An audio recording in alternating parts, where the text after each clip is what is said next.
Hey YouTube, once again your Vaping Minuteman is here, and today we're going to be talking a little advocacy. So stick around, guys.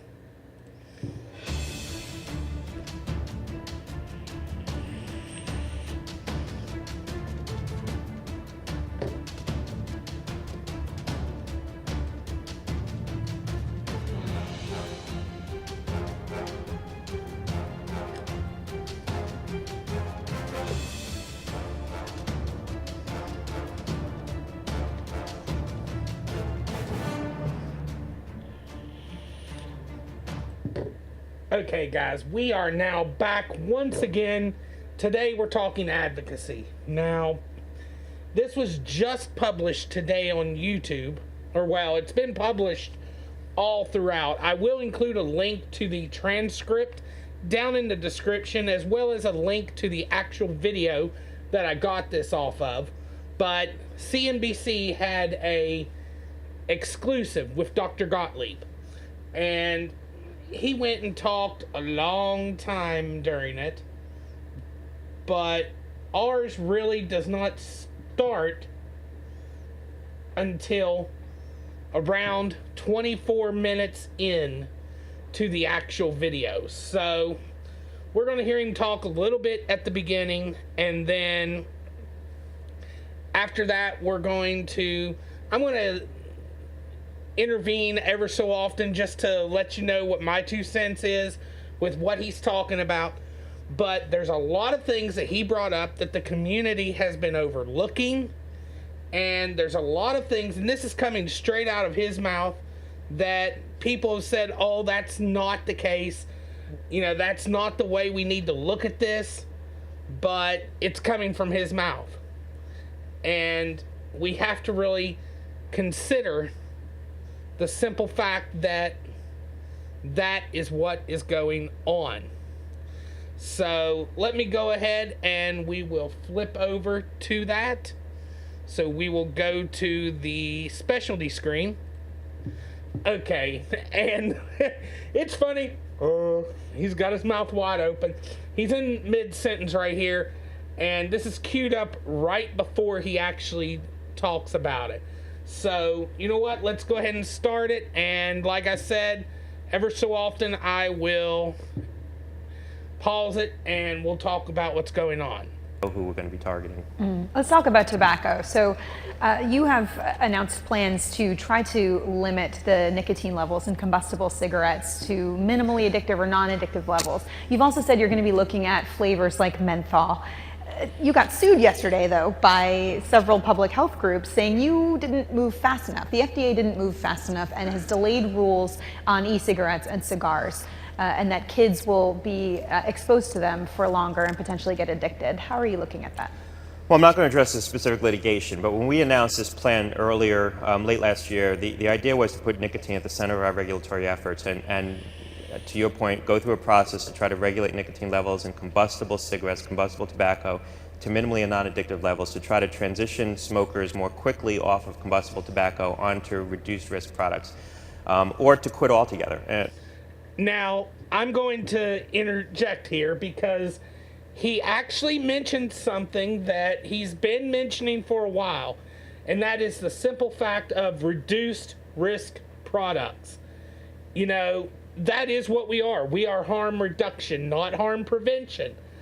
So it's good that he actually, once again, straight out of his mouth, recognizes harm prevention, the difference between harm prevention and harm reduction. So let's go ahead and continue. But you know, we know that there are going to be adult smokers who still want to get access to satisfying levels of nicotine, and if we're going to render cigarettes minimally and non-addictive, where are they going to get access to nicotine? Obviously, the most advantageous route is to go to an OTC nicotine replacement product, but over-the-counter product, like a patch or a gum. But we do see an opportunity from things like e-cigarettes and other electronic nicotine delivery systems potentially being a viable vehicle for adults who want to access nicotine, but those products need to be put through a series of appropriate regulatory gates. When I came into the agency, none of the... Again, appropriate regulatory gates. I love that statement because it seems like in that statement he is actually seeing the fact that it may not be totally appropriate what we currently have. So there is a small light at the end of the tunnel if you're looking at it optimistically. Now, if you're looking at it pessimistically, you would actually see that as, oh my goodness, he wants to regulate it even more, wants to continue with the regulations. Yeah, I'm looking at it from both ways, just giving you both sides of it. As always, don't be a vaping sheep. Don't follow every word I say. Make your own decision through this, and I'm just giving my 2 cents. Foundational regulations that needed to be in place in order to properly regulate the e-cigarettes were in place. And the only way for us to get those regulations in place was to implement a delay in the application deadlines, because all these companies had applications due to the agency within a year while we got those rules in place. And that's in fact what we're doing. At the very time that I am trying to take nicotine out of combustible tobacco, I don't want to be sweeping the market of products that could provide an alternative to smokers who want to get access to nicotine. Again, he doesn't want to sweep the market. He doesn't want to get rid of everything. That is another good side of this. I mean, I'm loving hearing that from his mouth. One of the things we're doing right now is looking very actively at could we bring an e-cigarette through the over-the-counter pathway, which would give us many more tools to look at both safety and benefit, to study whether or not an e-cigarette actually does promote smoking cessation, and also... Now, let's talk about this a little bit. The over-the-counter pathway. I'm kind of torn on that because there is a lot of regulations even for the over-the-counter pathway. Now, a lot of those we already have. There might be a little tweaking that needs done to our labeling.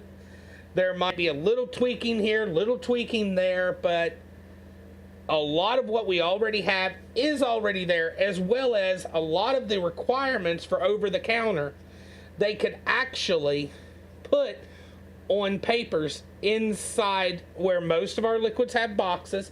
You'll just see a vast majority going to box so that they can insert some of the warnings, some of the directions, things like that inside the box. And that would actually help with product safety as well, allowing for especially liquids to have safety uses inside the box. Some countries already have that in place. They'll give us many more tools to study the toxicology associated with it and see what effects it might have on the lung. We're going to be putting out 2 guidance documents sometime soon, probably this summer. One's going to address specifically how to study the toxicology associated with an e-cigarette, so the pulmonary tox associated with the use of an e-cigarette if you want to bring it through the new drug approval pathway and try to sell it as an over-the-counter product. And we're also looking at what additional endpoints we might allow for... Now, you notice once again, he did talk about the drug direction of that. So this is bringing to the simple fact that if you're looking at it pessimistically, he could be trying to push everything going toward the drug side. Now, over-the-counter wouldn't be covered by insurances, but regularly, it could be more recognized by the medical community if we had this option to have it as an actual drug. That's looking at it optimistically. Again, I give optimistic and pessimistic. Or products that want to get smoking cessation or maybe even smoking reduction claims as an over-the-counter nicotine replacement therapy, because we do want to open up the marketplace towards more opportunities to get nicotine sold as a pharmaceutical product for smokers who want to either reduce their smoking or preferably quit altogether. Now, as you notice, he did bring in a good side of it, the simple fact of getting the reduced risk claims allowed. This has been partially fixed through some of the things that we're looking at with the Faircloth lawsuit, but the thing is, it hasn't fallen completely yet, so a lot of people are still hesitant about you doing it. But we do flat out see there that he's trying to give us a new pathway to allow us to start saying that vaping is safer than smoking. It's not 100% safe, but it is safer. This is, I think all these elements are important. People like certain parts of what we're doing, don't like certain parts of what we're doing. I think the people who sued us waited until that we got out all the parts that they liked, and then one day later sued us on the parts they didn't like. But this is, to me, this is a comprehensive package, and I think if you're in favor of trying to get adult smokers to more rapidly quit smoking, you can't just turn a blind eye to the fact that there's still going to be adults who want to get access to nicotine, and there needs to be products available to safely do that. Now, again, I love that he said that. You may want to push against adults having it, but adults are going to want it no matter what. And there has to be a safer method.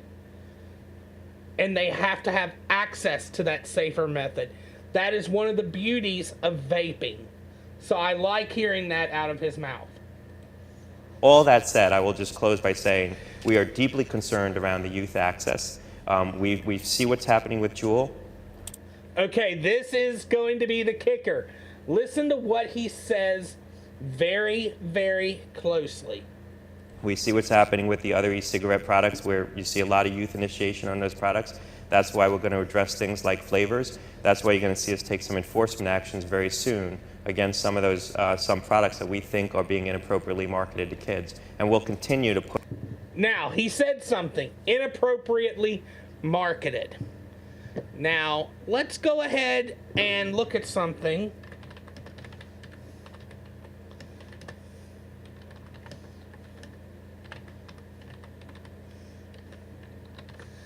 Are labels a form of marketing? I'm going straight off of packaginglabeling.com, and I'm going to read this. Packaging is essential as it is used for the identification of the products in marketing. It enhances the appearance of the label for promoting the product. This is the major importance of labeling in marketing. So labels can be considered marketing. And we're going to hop right back over there and we're going to listen to a couple of the words he said again. Safely do that. Now, all that said, I will just close by saying we are deeply concerned around the youth access. We see what's happening with Juul. We see what's happening with the other e-cigarette products where you see a lot of youth initiation on those products. That's why we're going to address things like flavors. That's why you're going to see us take some enforcement actions very soon against some of those some products that we think are being inappropriately marketed to kids. Again, inappropriately marketed to kids. And we'll continue to push on that very hard because no child should be using any tobacco product. Was the FDA... And we totally agree with that. No child should be using a tobacco product. We agree with that. We agree with you, Dr. Gottlieb. There's some products that we think are being inappropriately marketed to kids. And we'll continue to push on that very hard because no child should be using any tobacco product. Was the FDA dragging its feet before you got there on this issue? I think you're dealing with the Tobacco Center and the Tobacco Control Act, you're dealing with a relatively new piece of legislation and a new center. And I think that they had to make decisions about which regulations they promulgated and couldn't do everything. And so there he's kind of wishy-washy as to the simple fact that kind of sounds in a way he wants more regulations, but maybe it's just a modification of the regulations. It's true, when I got to the agency, certain foundational regulations that I think we need to provide a firm regulatory context to evaluate these products weren't in place. It's not that they were dragging their feet. I think they had to make different decisions about what they did first, and there was some unfinished business, but that's not because of anyone had dropped the ball. It's because it's a new center and it doesn't have 100 years of history like our drug center and all the regulations in place clearly codified. Well, I can't let you go without talking about opioids, and I've timed it. Okay, that's about that for that one. So let's go back up and we'll talk about it, finish up this video, and head out of here. Okay, guys, as you saw, Dr. Gottlieb was wishy-washy on a few things, pro us in others, and anti us in a few things. But you can ultimately take a lot of good out of this. Number one, the possibility of a new pathway. That could very possibly open it up to a lot of us being able to actually have the ability for our businesses to thrive by providing products still, if it's over the counter.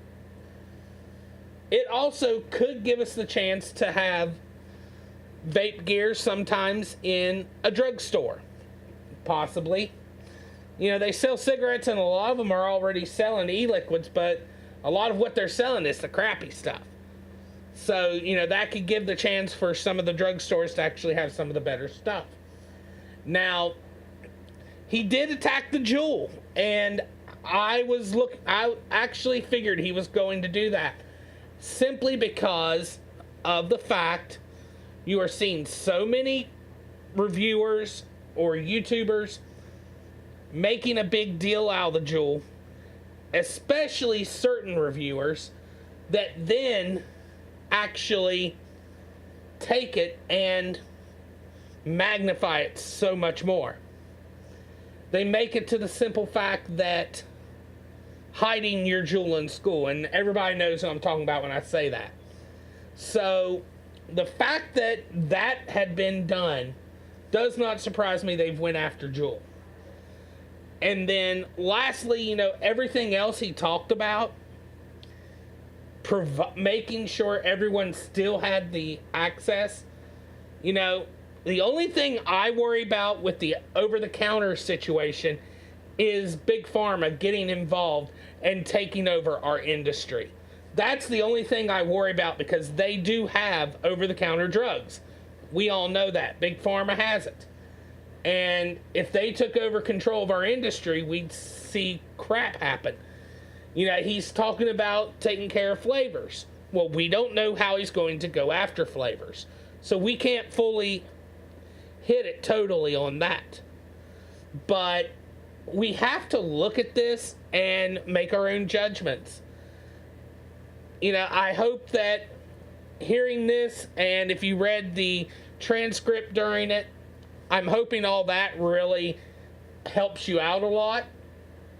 And I just want to say, guys, don't forget, as always, you gotta fight for your right to vape. Yeah, baby.